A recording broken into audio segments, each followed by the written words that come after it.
स्वागत बा आप सभी के आज के वीडियो में। तो चलिए शुरू कर लिया भोजपुरी के ताज़ा खबर बिल्कुल फटाफट अंदाज में। पहिलका खबर आ रहल बा भोजपुरी के rock star singer Ritesh Pandey के ओर से, जिनकर की आज जन्मदिन बा। आप सभी चाहें तो कमेंट बॉक्स में जन्मदिन के बधाई दे सकेनी। दूसरा खबर निकल के आ रहल बा गुंजन सिंह के ओर से, जिनकर गाना जीजा जी लूडो खेलेंगे फुल वीडियो सॉन्ग वेब म्यूजिक के यूट्यूब चैनल पर रिलीज कल गई रहे, जना के 1 मिलियन यानी 10 लाख से ज़्यादा बार देखल जा चुकल बा। आप सभी चाहें तो जाके देख सकतनी। तीसरा खबर निकल के आ रहा बा भोजपुरी के दबंग सुपरस्टार खेसारी लाल यादव के ओर से, जिनकर गाना ओठ के चुमावन कहिया होई फुल ऑडियो सॉन्ग SR के म्यूजिक के यूट्यूब चैनल पर रिलीज कल गई रहे, जौना कि आप सभी चाहें तो जाके देख सकतनी।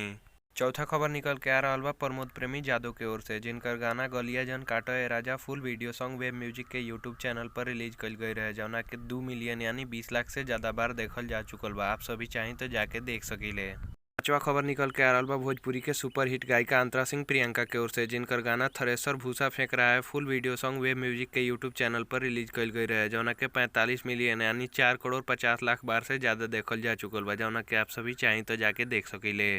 छठा खबर निकल के आ रहा बा प्रदीप पांडे चिंटू के ओर से, जिनकर फिल्म मेहंदी लगा के रखना 2 के गाना गुलरी के फुलवा बलम full video song entertain music Bhojpuri के यूट्यूब चैनल पर रिलीज कल गई रहे, जौना के 20 मिलियन यानी 2 करोड़ से ज़्यादा बार देखल जा चुकल बा, जौना के आप सभी चाहें तो जाके देख सकीले। सातवां खबर निकल के आ रहा बा अभिनेता अरविंद अकेला उर्फ कल्लू के ओर से, जिनकर फिल्म राज तिलक के एगो गाना बन के घरवा के हमार कनिया full video song entertain music Bhojpuri के यूट्यूब चैनल पर रिलीज कर दहल गइल बा, जौना के आप सभी चाहें तो जाके देख सकीले।